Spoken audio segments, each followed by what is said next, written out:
運動員咧就好放鬆啊，跑起上嚟嘅動作。咁啊，但係見到咧就印尼嘅選手啦，卓恩寧斯咧就好似個上身擺臂咧就比較咧就係冇咁好啊。咁可能佢嘅耐力咧、心肺功能比較好啦。咁所以咧，雖然上身擺得嚟咧都驟下，影響咗嗰個速度其實，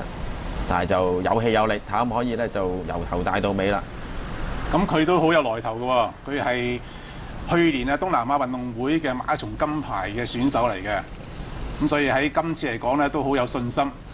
咁問題係睇下金玲玲咧究竟個狀態係如何啦，因為佢喺1月參加咗呢個廈門馬拉松之後咧，就似乎個狀態有少少回落啊。同埋咧，以往好似其實啲運動員咧都有安排過去，即係每一年會參加咩嘅比賽啦。咁1月啱啱先至比完廈門呢個比賽，咁嚟到2月咧又咁快啊，就再一次嚟到香港咧係參加呢個渣打馬拉松啦。好啦，我哋又